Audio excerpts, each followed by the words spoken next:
Welcome to Salon TV. Today I'll be joined by businessman, Grammy Award-winning rapper and activist Killer Mike to talk about his new 6-episode Netflix original series, Trigger Warning, a collection of social powerful experiments dealing in business, education, and entrepreneurship with the purpose of reshaping American perception. What's up, brother? How you doing? I love this show. Thank I you. loved it. It was like, and I'm not even saying this just because we're sitting here on camera, but it was like one of the most inspiring things I've seen in the last 10 years. Thank you so much. How'd you come up with the concept? Well, we've been trying to do it for 10 years. Me and Daniel Weidenfeld, Vernon, and Vikram, who directed, and Nick Weidenfeld, who's older than Daniel's older brother, used to be over at Vice. We got together and we did it, but Daniel and I have been throwing this around for 10 years, I have friends that don't look like me. Daniel is one of those friends. He's a little short Jewish guy from D.C. I'm a big black guy from the South. But we had all these commonalities, and our friendship kind of transcended, stereotypes. And we have these lively discussions and what ifs and if this were possible. And we wanted to bring some of my thoughts and ideas and some of the discussions we've had to television. We tried it once. FX gave us an opportunity to do Trigger Warning.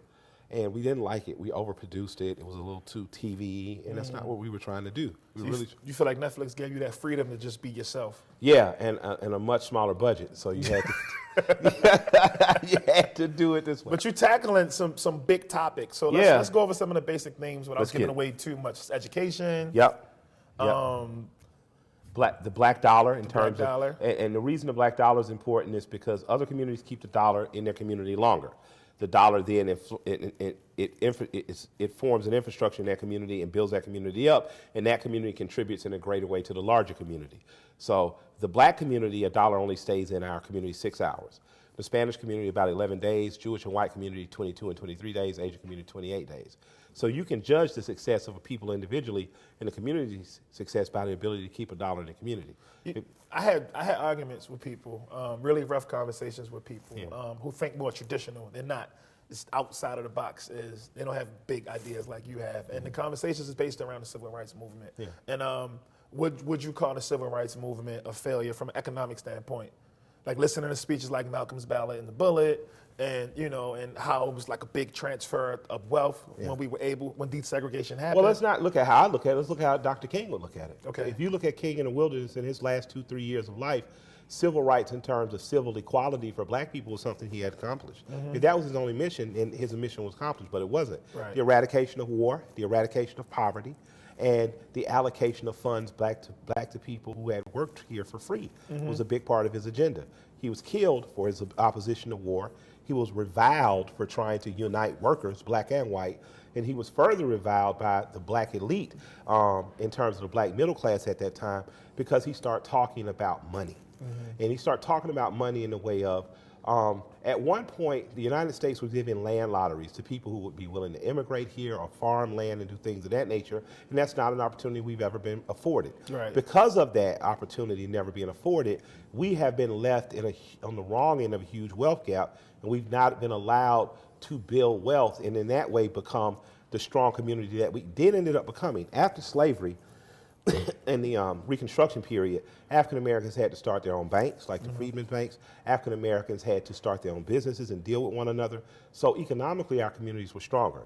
Black Wall Street in Tulsa was not a phenomenon that happened and they burned it down, and it was just that. There was Auburn Avenue in Atlanta, right? There was Inglewood in California. There was Harlem in New York. So you had all these social and economic centers all across the United States wherever we were. When we lost that with integration, and I didn't say we lost it like it was taken from us, we started taking our dollar out of our communities. My grandfather always told me that was one of the greatest losses we took. Integration not only allowed us into the greater community, it took our dollar out and we lost a lot. Right. We lost black bus companies. We lost black restaurants. We lost black hotels. The Green Book, people going to see that movie, The Green Book now. Green Books were actually a thing where if you were black and you were traveling up and down the East Coast or out throughout the United States of America, there were a book that you could get that would allow you to see where were the black gas stations, black gas stations, hotels, restaurants you could go to, so you'd be safe. So you didn't have a choice, right? Yeah, and you had to go there. If we would have kept the mentality that we still had to support our own, then you might not have Major League Baseball. Negro League Baseball may be the premier baseball, Right. in the United States. But then it's the whole mentality of the white man has colder ice. Yeah. and you can't. It's not your fault. I'm not pointing at black people like, oh, you're wrong. Look at you, you're fools. I mean, when you've been given a white messiah, hell yeah, you're going to think white ice is colder. Right. You have never been allowed to see divinity in yourself. So how can you have the confidence to think that my ice is colder when in fact it could be? And then your big idea to fix this was Black Friday. Yes. Black Friday is not a tremendously big idea. My big ideas are very small, localized things you can do. Okay. Right? I don't want you to think I have to take my entire life saving and I have to take it to this black bank. Because when I'm saying black bank, what I'm really saying is small, local, or regional. Right? Okay. So if you're a member of Mechanics and Farmers or Carver Bank or Citizens Trust Bank, then I know locally or regionally this is where my banking centers are, right? The same way if you're with Signature Bank or if you're with Regions Bank, right? Those are smaller banks. I'm saying an alternative to larger banks that don't care as much about small business loans or your potential mortgage loans are these banks. So when I say black banks, I'm saying local, right?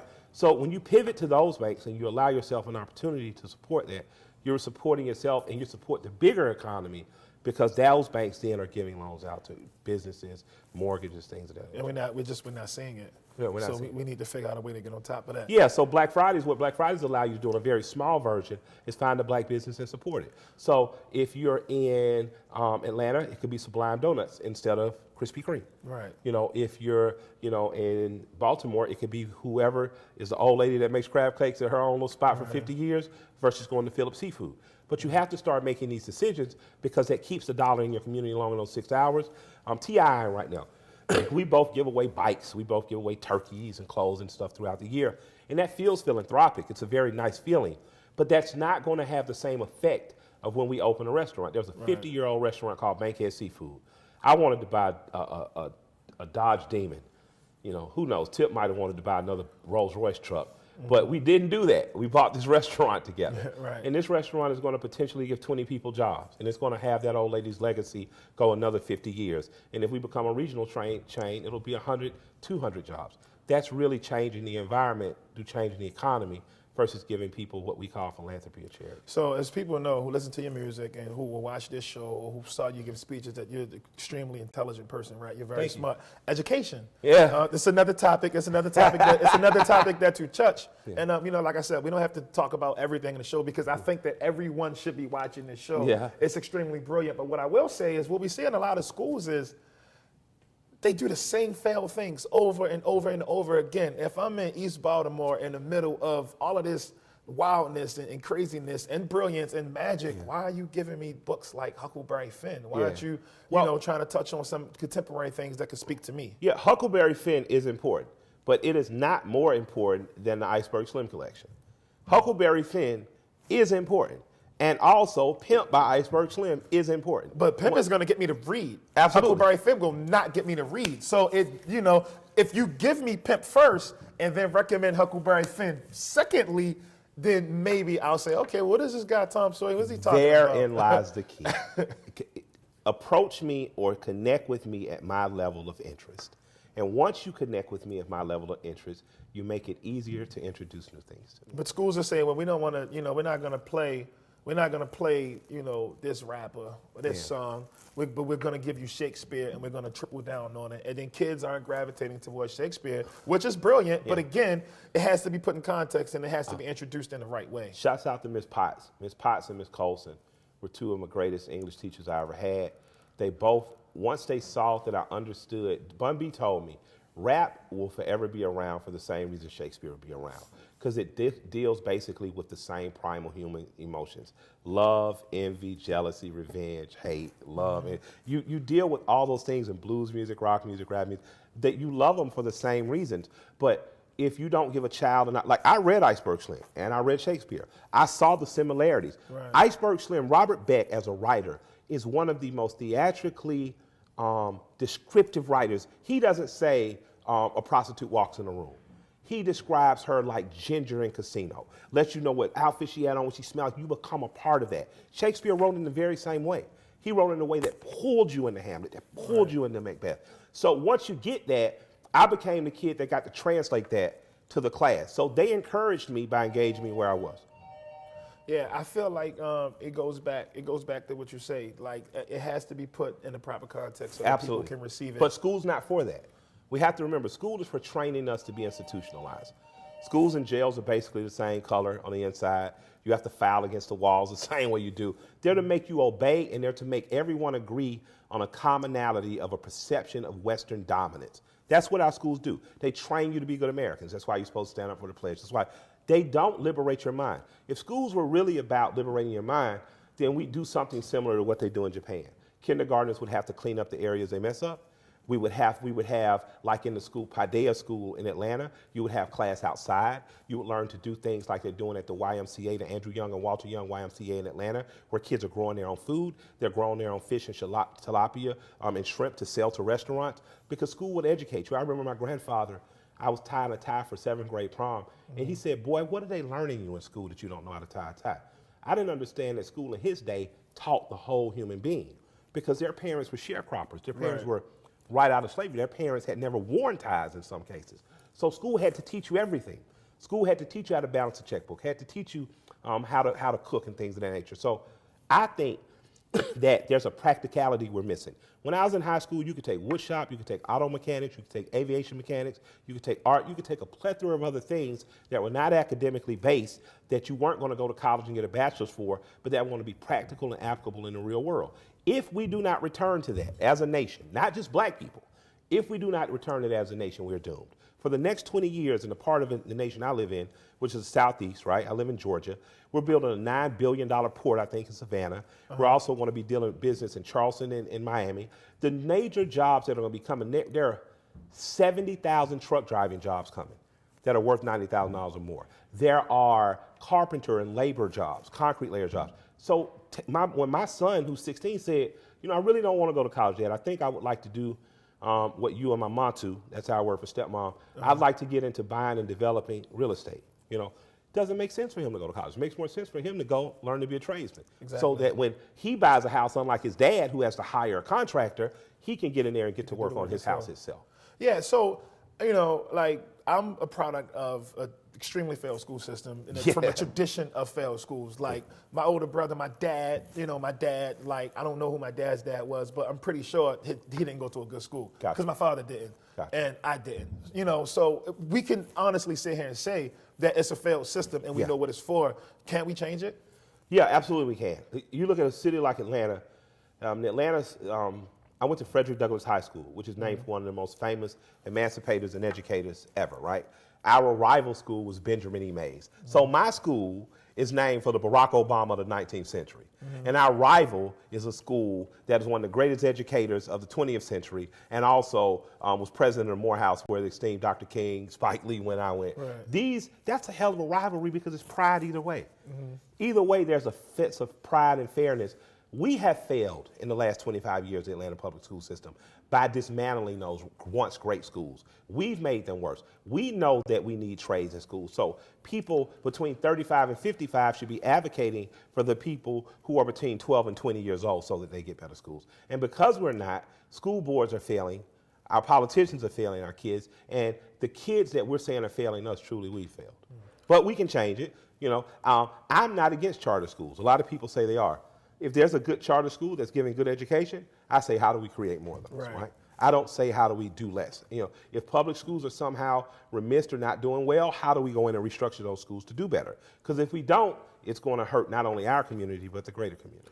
It's like, I feel like from watching the show and then hearing you speak now, you have a talent for taking complex issues and making them very simple. Yeah. So that's what old people raise.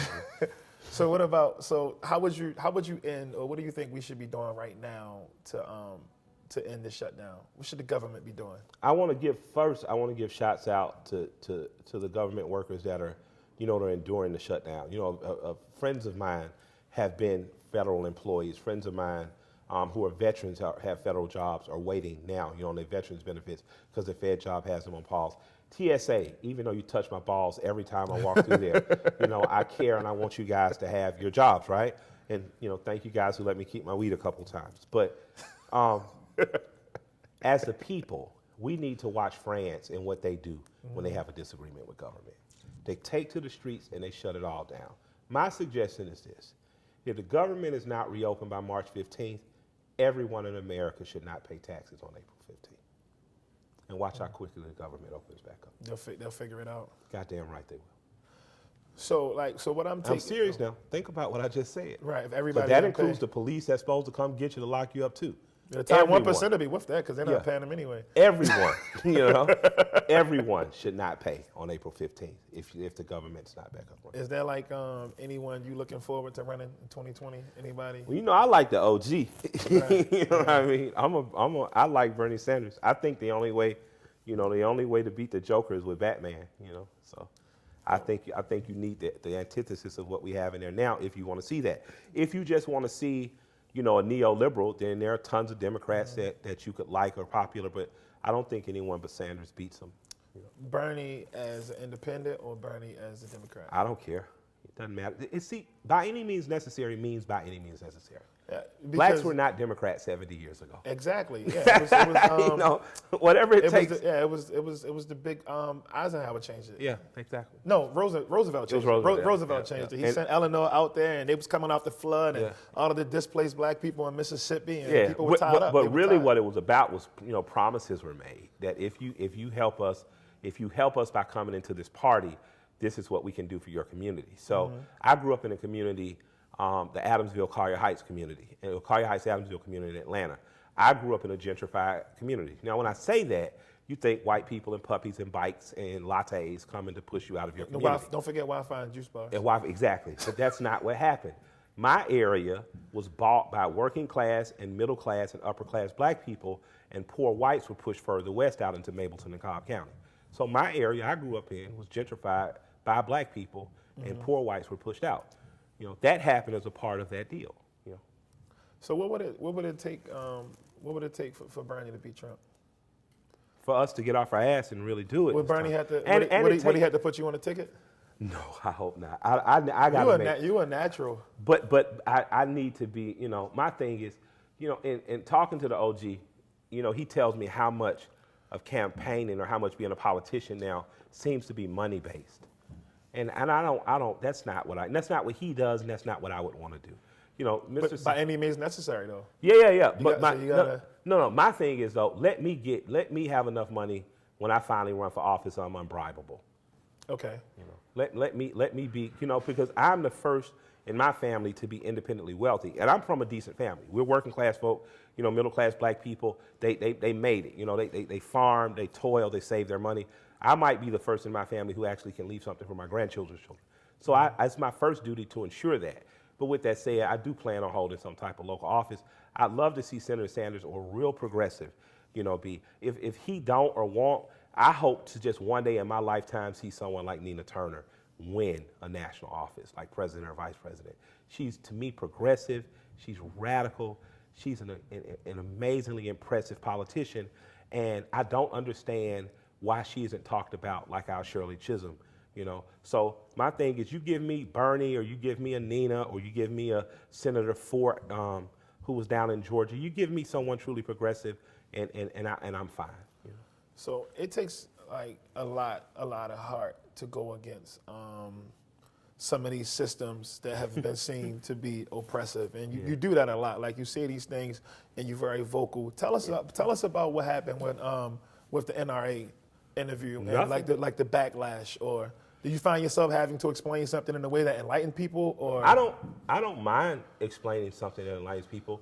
My thing is, like I showed you in my show, you have to be willing to listen to different perspectives, and by any means necessary means by any means necessary. And you got to tell a whole truth, not a half truth. Right? And it's not easy. It's not easy to always hear a different side. Not easy. And I got treated the way Malcolm was treated in the 60s. The romanticized version of Malcolm that we all love and we wear his T-shirts and stuff is easy to like. But in the 60s, people didn't like Malcolm. I got put in the same position Dr. King was put in the last 3 years of his life. Everyone loves the I Have a Dream Dr. King. Right. No one loves the Dr. King that rallies against the U.S. government for war. And in fact, they turned their back on him. So for me, everyone that came out against me because they didn't agree with me on that one, thank you for showing your hand. Right.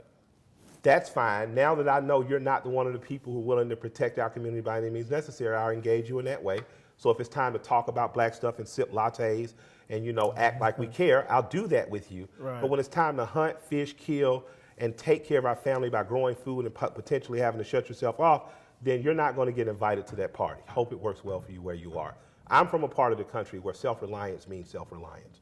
You know, I'm not going to depend on others to feed me. I'm not going to depend on others to protect me. I'm not going to depend on other people to protect my wife. Right. You cannot tell me that the person who leads this country is akin to Hitler and all of a sudden ask me to turn my guns into the government. Doesn't make any sense. That doesn't make any sense in the world. So if you don't like the platform in which I engaged another black man to talk about guns, then that's fine. Fuck the NRA. I don't care about the NRA. I belong to NAGA, the National Association of African American Gun Association, right? So if you don't care about them, fine. But find an organized way to shoot and train on a weekly basis so that you are not just a victim or a subject of an oligarch. And this is why things don't change, because there's like they come up with these like a set of rules that you have to follow. You have to say certain things. You have Or to, not. You know, but not that you have to follow, but that becomes publicly popular. Absolutely. And then people fall right in line. Yeah. Well, you're given to. Noam Chomsky says that you're given to. You're given two sides of an argument, but it's regulated. And you can have these wild arguments in between them, but you're never allowed to step outside and say, well, there's this other thought. Because when you talk about NRA, people naturally think Wayne LaPierre, they actually think racism and the absence of their presence when black men are shot is absolutely true. Right. But in 1956, they granted a charter to Robert Williams to start a chapter so that they could own guns in North Carolina to prevent the Klan from killing them and prevent people from voting. You know, the Democratic Party. You tell the whole story. Yeah, that's it. The Democratic Party, which has been, you know, we've been their side chick for the last 55 years, for about 100 years before that, with the most oppressive regime and actually spawned members of the Klan, you know? So I'm not saying love or hate anything. I'm saying just know the full story going in. These things are tools for you to use. Any organization is a tool for you to use or not use, but it's just a tool. I'm not going to get mad enough at another black person to not engage you for freedom's sake because I don't like the tool you're using. There are many paths to freedom. Even though I might not be walking on the same path with you, I look forward to seeing you when we get there. Perfect. Tell everyone about the show when it comes out. We know it comes out today, but tell everyone why they should watch it. Trigger warning. You should watch it because it's going to trigger you. It's going to challenge you to challenge your own perception. It's going to get you out to see people who are individuals who are not like you. And I think it's going to create this type of roundtable discussion, living room discussion that progresses us all as a whole. It's amazing TV. It's addictive. You'll love it. Thank you for coming on. Absolutely. Thank you. Look forward to season 2. We got to get a season 2.